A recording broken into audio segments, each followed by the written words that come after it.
Hey everyone, Dustin here, your music editor recorder dude.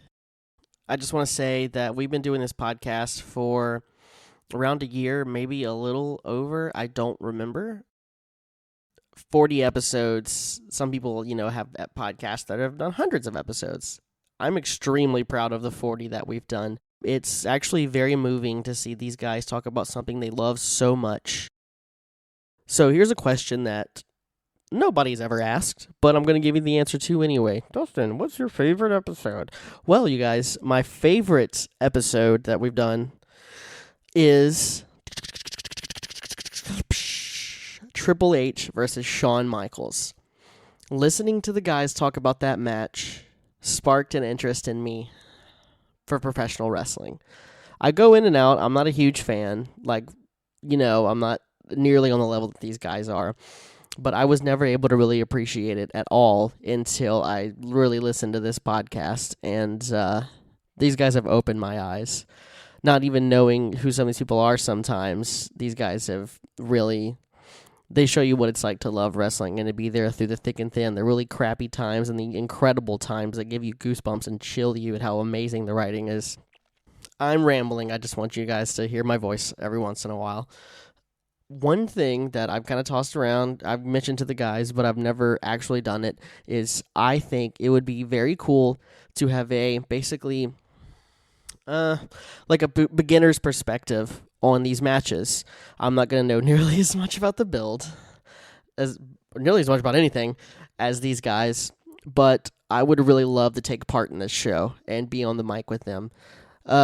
However, we're trying to put out a great product for you guys. If you guys don't want that, if you guys just want to hear these three fucking wrestling experts to talk, my feelings are hurt. I'm not going to lie. I'm already about to cry thinking about it. So please, we love when you message us. We love when you email us, tweet at us. The fan interaction really is the best part of all this to me. You guys are all great. Landon, Paul, Spencer, the fans, Podcast Hitman, even you. I'm really proud of this. I'm proud of what we created. There are people who listen to our show regularly. That blows my mind that I'm actually taking part in something that people love. That's what my goal is. Make crap people think is dope. So please stay tuned. If you're not a patron yet, please consider doing that. For only $5, you get all of our tiers, which includes you're having a second vote for matches and being able to listen to Last Mania Standing, which is our spin-off show, where the guys start from WrestleMania 1, and they review every single WrestleMania. They rank them, but with a different point system. They score different little segments of the match. Of the WrestleManias. And then they do a combined average, and they see where it ranks. So it's a different experience. It's a different show. I made different music for it. I like it. I hope you guys like it. With all of that out the way, thank you so much. I love doing this. I love you guys. Landon, Paul, Spencer. You guys are so awesome and important to me. Thank you. Just everybody think about that. Like, wherever you are in life, whatever you're doing, you have potential. If Kenny Omega can start his career stacking stuff at a grocery store and end up being the athlete that he is, you can too. That's just what I want to say about that. Landon, I needed that pep talk. It blows my mind when you think about it. Well, when I was wrestling, I was a meat clerk, so hey. There you go. See, it can happen. And then he hits another one-winged angel. And it's probably the greatest one he's ever hit. Oh, it's beautiful. It's beautiful. It's the best. He was saving it. Right. And then in 1 hour, 4 minutes, and 50 seconds, Kenny Omega captures the IWGP Heavyweight title. And tears in his eyes. The Bucks come out. Young Bucks, tears in their eyes. Ibushi, everybody is crying. But my favorite moment, Okada stands up. Yeah. And they fucking hug. It's the perfect way to cap off this masterpiece. I think they knew. Yeah, you have to, right? I mean, Kenny telling the ref to wait before being presented with the championship. That's what gets me. I had chills. He says, just hold on a sec. And he goes over to Matt and Nick. I just about busted out crying. I mean, They all had tears in their eyes.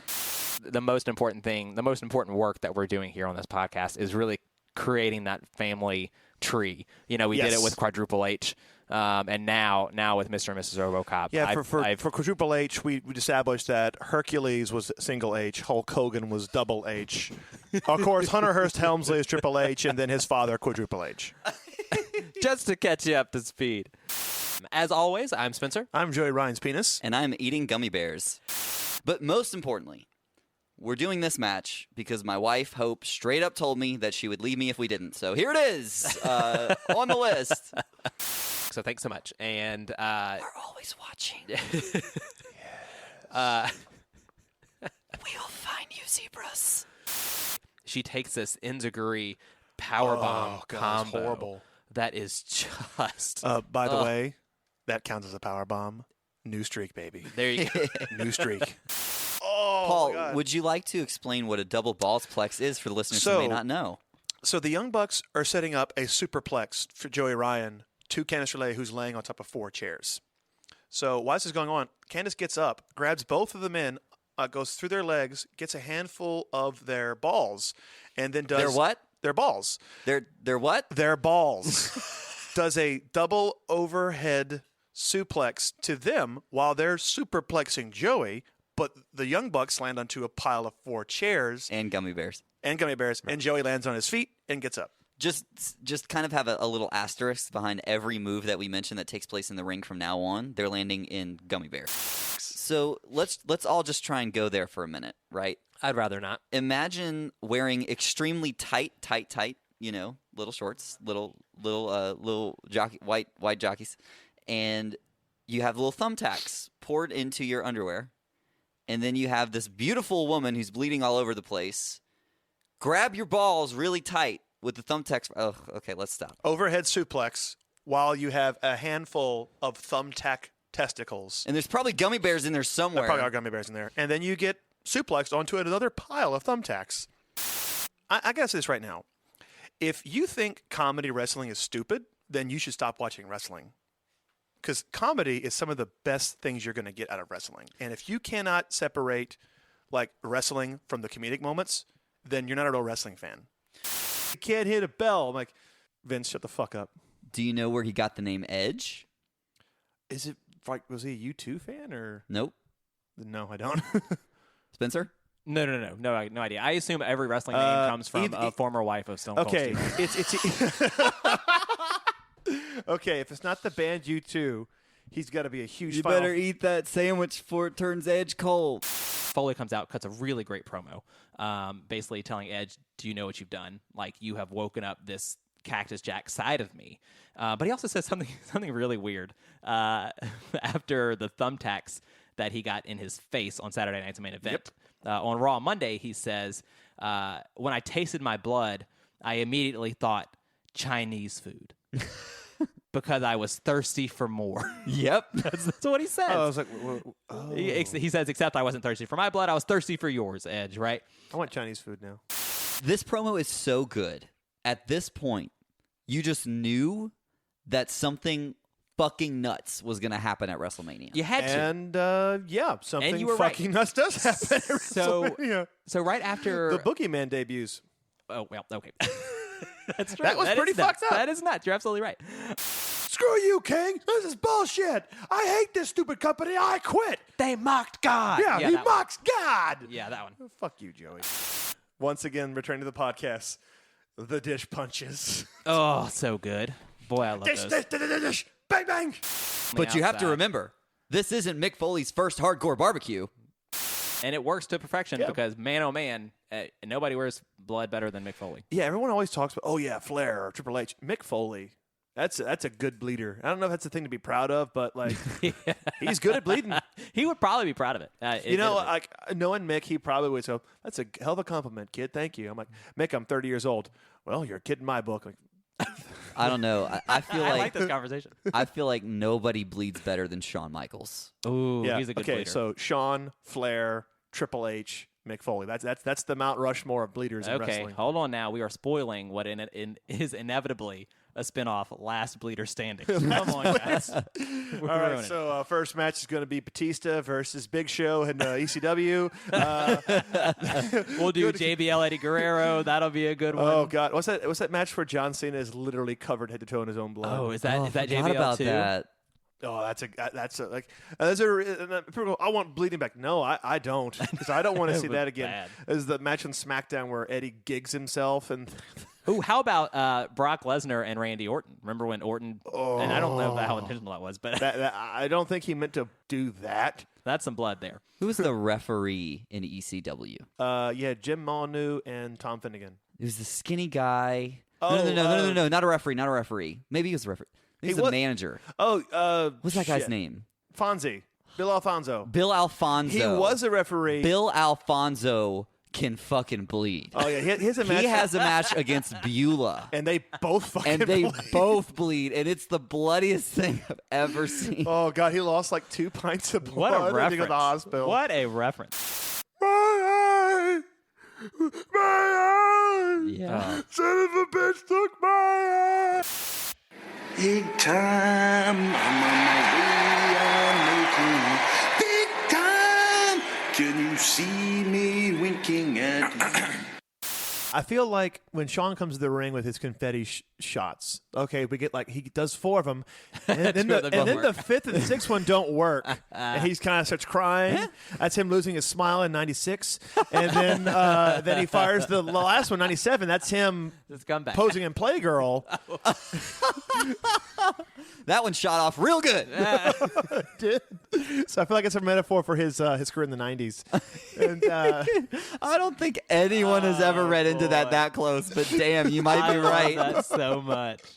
It's super important information, and I'm glad and happy to tell you that the Seattle Mariners, of course, and I don't know why we didn't think of this, they play at T-Mobile Park. T-Mobile. T-Mobile. T-Mobile. See, I thought AT&T, but no. It is. Yeah, It's different T-Mobile phone Park. company. Yeah. A different phone company, the pink one. pink one. Everyone's always trying to buy him out. Like, no. Have you been in a T-Mobile store lately? It is the pinkest. You walk in and it's like you just got blown into a Kirby. It's like, was gonna what say, the like- hell just happened? Is this Bret Hart running? Oh my! Take the joke out of my mouth. I love it. Pink and black attack, Yeah, baby. that's Woo! it. Sean only lasts like 2.5 minutes. Right. Like as soon as he comes in the ring, it's like. Well, that's the blood coming from every orifice. Is that what oozing blood sounds like? Yes. I see. I'm not even looking at Paul, and that's exactly what I got from it. So that's good. Imagine a geyser of blood coming out of my forehead. I'm talking like mass transit levels of blood. What That's- did boy. did Undertaker just punch Vince McMahon's forehead again? He would a few months later. This is 2003, baby.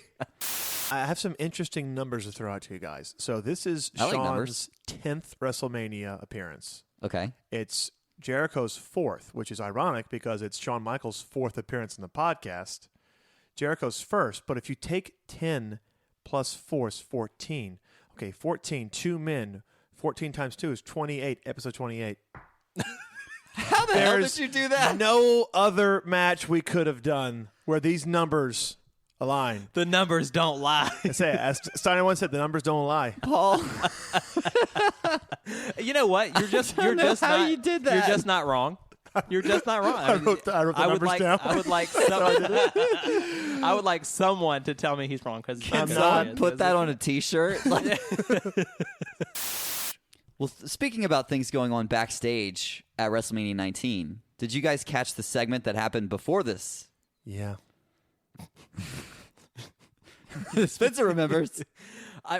First of all, I didn't until I rewatched this match and the preceding segment, and it's not good. It's Tori Wilson, Stacy Keibler, and the Miller Lite girls. Oh, the Miller Lite Catfight Girls. Oh, excuse me. Yeah. Yeah, those are different Branding. things. Well, yeah, that rhymes. I guess it had to be the Miller Lite Catfight girls. Right. And they're arguing over who started WrestleMania Vince McMahon. or Hulk Hogan. Listen, Hulk Hogan. Vince McMahon. Hulk Hogan. Vince McMahon. Hulk Hogan. that's what she says. Vince over and over. McMahon started WrestleMania after he booked the Supercard. So Vince did. It's, Hogan main evented it. with 5 other people. A hugely cringe-worthy segment. It's bad. I think it would have been cringe. I say that. I think This it would have been is- cringe-worthy for me then, but in 2020 eyes, it's This oh boy. no, this is like porn parody acting here. It's bad. Yeah. And we're only 15 episodes away from it on the Patreon exclusive Last Mania Standing. So by if the you time want we to get see what there- we rate it, boy, you'll be in for a fun one. I'm going to give it a 10 probably. I'll give it a -10. Lose points. That's a valid question. Yeah, you asked me earlier, like, are we going to do negative points? I'm like, you got to tune in to find out. We just might. Has the best entrance gear. This is like the same kind of stuff he was wearing in like 97. It's just the best. Like, and you know, when he came out, I was kind of having flashbacks to the WrestleMania 19 video game on GameCube. Oh Ooh. boy. It was an interesting time for wrestling video gaming, right? Xbox, PlayStation 2, and GameCube all had different games. You remember this? Yes, I do remember this. PlayStation had the SmackDown series, Xbox had the Raw games, and GameCube was all kind of different stuff. They had- You know, I feel like Backstage assaults. yeah, well, this. it was like the WrestleMania 18, WrestleMania 19, and then they were like, "Oh, that's not working. How about Day of Reckoning?" I loved Day of Reckoning, I did Day of too. Reckoning 2. Those games were badass. Randy Orton was so good on those games. That's all I remember. I wonder why. Yeah. Man, loved those a whole lot. I think I played the Raw Xbox game once in my whole life, probably. The first one's okay. The second one was pretty good. Yeah. And I then don't know. they just like, let's just make SmackDown versus Raw. Every platform. Hey. But I don't know. See, SmackDown Shut Your Mouth is probably my favorite wrestling game of all time. It It's, might it's be. between that and like No Mercy on 64. SmackDown Here Comes the Pain is That my was pretty personal good. favorite. You could jump off a helicopter in that one. Ooh, in Times Square. Oh, yeah. Also, you could make Goku. They had his hair. They did have his hair. They had his hair like both like Super Saiyan and non Super Saiyan. And I think I may have made him. there was one point where I could have sworn they had like Liger's mask. Liger's mask is in every single game. It is. You can make Liger literally in any of those SmackDown games, and you could do his moveset, but you can't find his name. Boy. I would right now sit down. I've actually considered getting another PlayStation 2. I know PS5 is supposed to be backwards compatible, whatever. But Supposed to be. and just playing SmackDown Here Comes the Pain. You know what? If that is something that sounds interesting to you listeners and you want us to do that, maybe we'll find a way to make that happen. We'll put it on our YouTube channel. We'll Oh, just, for sure. That'd be just us easy to do. goofing around on the classic wrestling yeah. games. Yeah, we I'll would have probably fun. win, but Oh, okay. I was so good at Here Comes the Pain. Just saying. Yeah? Yeah, and I mean I say that with no shame. Did you play as Brock Lesnar every time and just German suplex people 3 times in a row and then pin for the win? No. that's 2K20. I don't think they gave him that move in those older He was games. pretty OP in Here Comes the Pain. He was the strongest He guy. was. maybe other than The Rock, because I remember pretty The much Rock if was you were good. up against The Rock and you took a rock bottom, you lose. That's essentially the That's way that every game game, worked. though. You know, I think No one kicks out of the rock bottom. what we should do is get that game, have a triple threat match, and I'll be American badass Undertaker. Big Evil. Yeah, I'll be Booker Big Red. Evil.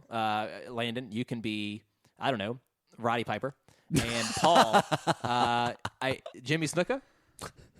Oh yeah, there you go. That's who he deserves to be. Oh, I got a funny story about that. Oh no. No, you don't. Moving on. We had some more Twitter interactions about that, and I had to pull the curtain back a little bit. We had to cut some jokes out of the last episode. Oh boy! I'm sorry, I set it back up for you because it's just too good. How do we feel about the roll-up win for this match on this stage? But it makes sense. Yeah, and I think especially with the way things happened immediately following the bell. Well, I mean, kind of. I was pretty okay with it. Kind of bookends the feud he had with Triple H. Where how did he beat Triple H at SummerSlam? with the roll up. Roll up. Yeah. Whenever Sean doesn't think he can put you away, he'll resort to stuff like this. He'll use those tricks of the trade. It works. And it's so easy to sell the heart of Shawn Michaels, right? When he's not getting dominating wins because he's sneaking in these incredible, instantaneous victories. Yeah, it's like because he can turn any momentum. Sean will turn it into a pin that you're not going to break. Exactly. And He knows how to do Sean, is kind of forced into playing that role Yeah. because he's typically the smallest guy in the ring. Yeah, but him and Anytime he's in Jericho there. are roughly the same size. Right. But it makes sense for Sean's career as a whole to win matches with a roll-up. Yeah, because he can. And this is the story that they tell. Sean is the better man. Chris Jericho was not able to. He out-wrestled him. Yeah, Ultimately, he did. at the end of the day. I mean, they wrestle each other at various stages of this match, but at the end of the day, it was like Jericho was so blinded by his pride Yep. and his need to be better that he just didn't see this. This is what Sean a great does. point. Sean wins a lot of matches like this. That's a great point. Just that he gets the roll up, he gets this pin out of nowhere, and you can't break it in time. That's what he does. He was so blinded by his desire to prove he was better that Sean saw an opening, he took it, and he beat him.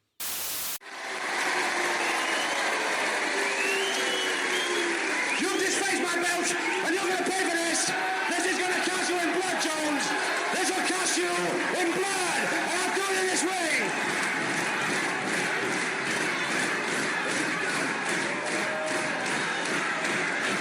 This belt's 200 years old.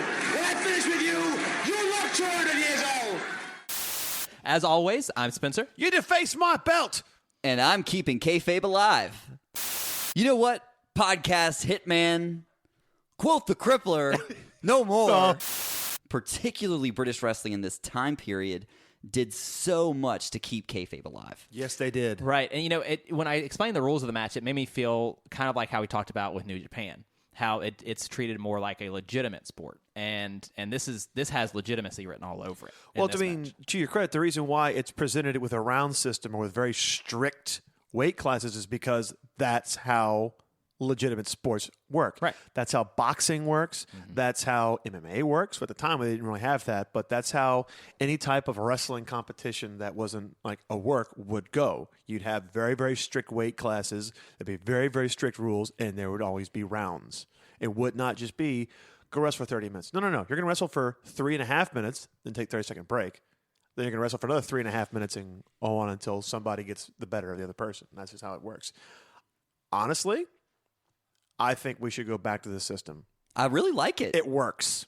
You can have these clinics and then take a breather. Well, very recently, there was a British rounds match on an episode of NXT UK. It was Cassius Ohno was actually involved in the British rounds match. And, for the life of me, I can't remember who it was that he was against. Actually, it was Sid Scala, I think is who it was. And Cassius I did not see Ohno. And this, they yeah. did a British rounds match on NXT UK. That is very Something interesting. tells me that Triple H is going, you know what? Let's just see if people like this. Oh, shit, they like it. Let's turn all of NXT UK into this.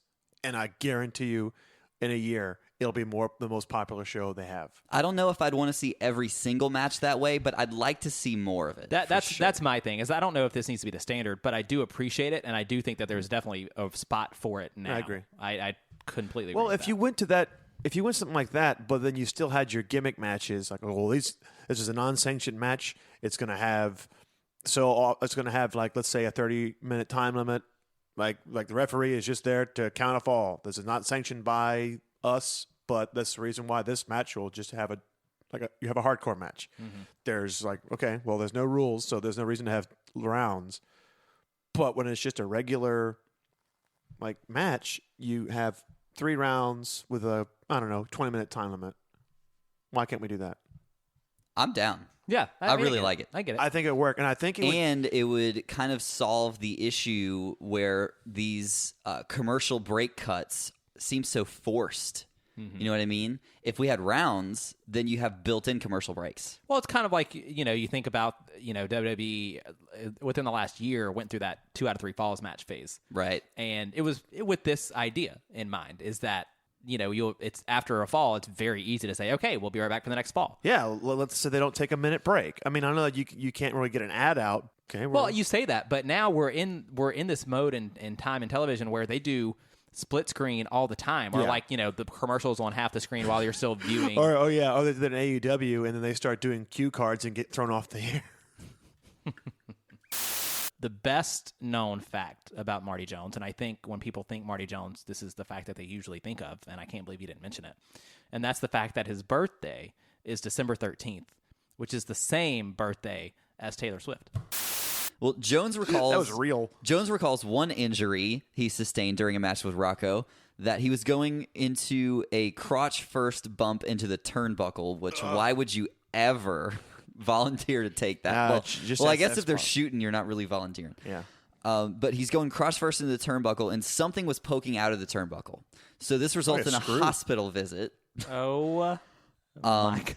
In the hospital, sitting right on the other side of the curtain, was Rollerball Rocco getting stitches in his head. Both of them still in their ring gear from the match that they Oh, had hell together yeah. earlier that day. This is just that. If that doesn't tell the story of these guys, Oh, I yeah. mean, they would do absolutely anything to get the job done in the ring and to one up each other. And actually, this match is a rematch of a match just a couple weeks earlier. And because the commentator says, and I hate that I have to call him the commentator, but he says, Let's give him a name. What's his name? Is his name is Giles. No, that's too British. Okay, how about Brad? That's not British enough. Maybe Bradley. Bradley. Ian. Ian Bradley. Ian Bradley. Bradley. That's a very. That's somebody. Ian Bradley's a Ian person Bradley? right now. If you're listening to the show, Ian Bradley. I feel like I know somebody. Right? There's somebody famous called Ian Bradley. We're just not thinking Yeah. Okay, so Ian Bradley says, he says that this is a rematch of an abandoned match that finished outside the ring weeks ago on a Saturday afternoon, as he put it, which I thought was lovely. So these are two guys that are very, very familiar with each other, and they continue to be familiar with each other. But Paul, would you mind getting us set as Ian Bradley? Okay. This match, 8 rounds, 2 out of 3 falls. First man to win 2 pinfalls, 2 submissions will be the winner. Red corner, Mark Rollerball Rocco in the red and blue singlet. White stars are on the trousers and the mustache. The blue corner, Marty Jones in the red trunks. Marty Jones is the light heavyweight title holder. Rollerball Rocco, the heavy middleweight title. This is a rematch these two gentlemen had last Saturday, which was an abandoned match. Referee Max Ward will be the official. We'll get this match. Both of these men are champions, but neither title will be on the line. How's that? That was thank you. I think I can't stop laughing. It's so good. I mean, that's how the guy. That's how he calls his match, and I thought I would be bored by it, but I was not I bored by it loved at it. all. Did you love it? I actually would love the isolated audio of just Yes. his voice. You know that I've seen it all over the place. Ian Bradley, the GOAT of British wrestling. The GOAT. Yeah. We've done 30 matches, and I've watched a lot of wrestling in my life. But I did not realize that in July of 1978, I was going to get the greatest insult in professional wrestling history in this moment. Because Rocco says to Marty Jones, "This belt is 200 years old. When I'm finished with you, you'll look 200 years old." How fitting you put it at 21, because this match is 42 years old, and 21 plus 21 is 42. The numbers don't lie, Landon. Well, you are Mike Tenay. Let me just say. Thank you. Dean Malenko's real name is Dean Simon. As in Simon Dean. backwards. I am not kidding you. His name is Dean Simon. So do you think Simon Dean is a rib on Dean Malenko? Probably is, because he would have been an agent backstage. Oh, this is so perfect. I'm so happy. No, I don't think he's a motivational speaker or anything like that, but But the man is talented. very talented. They must have thought, let's take Dean Malenko's personality and make Simon Dean wear the opposite of that. I do have one complaint, and that is a subpar title graphic. You know what really gave me hope whenever I saw their entrances? What's that? Elvis lives, guys. Oh, Elvis lives. Elvis does live. One of the gravestones said so, and who am I to argue? The with set that? for Halloween Havoc. It's a treat. It It's is. so good. I just love like the demon goblin child that's in like every single one of them. And so they have these series of gravestones. And they all have random shit on them. And the one that says Elvis. Underneath it lives. Yeah, I love it. Yeah, it's the best. We get two death-defying tope suicidas. After the second one, the first one's kind of scary. The second one's like, okay, there we go. After the second one, Ray just switches masks in the middle of the ring. Yeah, he takes the mask that Malenko had brought to the ring, and he's like, I'm taking it back, right? And so in the middle of the ring, he switches, which is crazy, the fact that he does that at all. But Mike Tenay says it's the same mask, the second one, it's the same mask that Ray wore when he won the Cruiserweight title. Yeah, so it means a lot to him. Yeah, so it means a lot to him, and maybe it'll bring him the luck that he needs to defend it successfully. And so when we come back into the ring, Ray attempts a victory roll, but that sucker is blocked. And then, to quote Bobby Heenan once again, we get about 806 moves by both men here, like because they can't keep up because it's like reverse, reverse, reverse, reverse, reverse, reverse, power bomb. Get your power bomb. Streak in. continues. Streak continues. First thing is a callback to Marty Jones and Rollerball Rocco. Classic A match. couple episodes ago, we had the most fun reliving that match. I really, really loved it.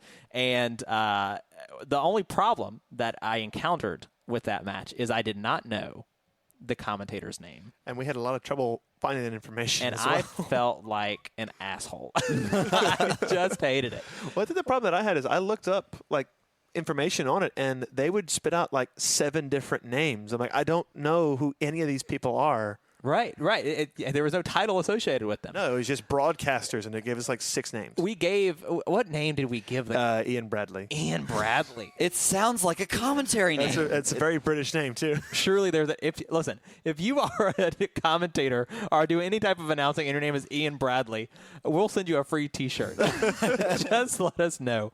But we were super, super grateful because Hey, Spencer, I just got like 5 text messages from Ian Bradley's. oh dang it. Damn it. That was the time we asked who They was were- Troy Green. They were already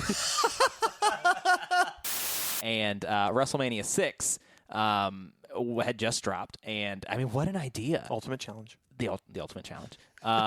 You can do us a little Vince. It's the ultimate challenge at WrestleMania. It's so good. Anyway, the hat that Lawler was wearing reminded me of. Do you remember Celebrity Jeopardy on SNL? What? Yes. Burt Reynolds, Excuse me. Turd Ferguson. Turd Ferguson. It's like, where'd you get that hat? I found this hat. Yeah, I like it. Yeah. So good. So good. Stop chewing gum, damn it. While we're talking about the Hearts, a lot of people consider this pay-per-view the final great moment of the Hart family. Well, if you want to really take the mood down, it is.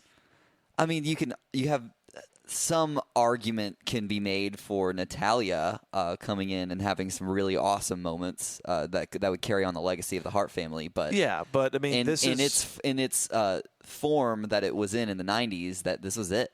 because I mean, like the tragedies literally start within 2 months. But did you catch JR's Dusty impression here? Because Yes. we do notice that he does several. but- Bulldog, if you will. Bulldog headlock, if you will. Austin then puts the sharpshooter on Brett, and guess who comes and breaks that up? Oh, and it comes back and breaks the sharpshooter. Yeah! As always, I'm Spencer. I'm the Crimson Mask. And I miss Red Shoes. That's how the vast majority of the matches start really fast.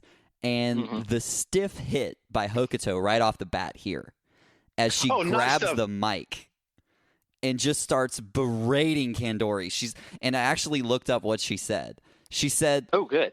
"Is this the best you got?" Right off the bat. But I did want to point out that the referee that stays inside the ring, the vibe that I got was a little bit sailorish. I think it's the white shoes. Oh, He ain't was red wearing white shoes. shoes. No. I White missed Red Shoes in this one, and it wasn't just because the Japanese matches on this list so far have featured Red Shoes. It's this referee wasn't very good, in my opinion, in my humble opinion. Well, I didn't notice him, so I guess that means he did his job. Yeah. Okay, what so do you think? What I noticed was there were a couple of moments where I saw shoulders on the mat, and this referee did not count. And I'm like, okay, well maybe this was just the style in '93. Like you had pinfalls had to be very obvious, but Landon, I think I got it. He was wearing horizontal stripes. oh my god. That's what it was. So Kandori picks up Hokuto Oh. to suplex her, and you think it's going to be one of those drop her on her On the stomach ropes. No. Nope. She just drops her to the outside. Yeah, drives to the outside. And I'm like, what the fuck? And then she does a fucking tope. Like, oh my God. Stop it. She's already dead. I feel like we're going to get a lot of. We'll probably get that person who's like, women wrestling, I don't care. Yeah, fuck you, it's not your podcast. As always, I'm Spencer.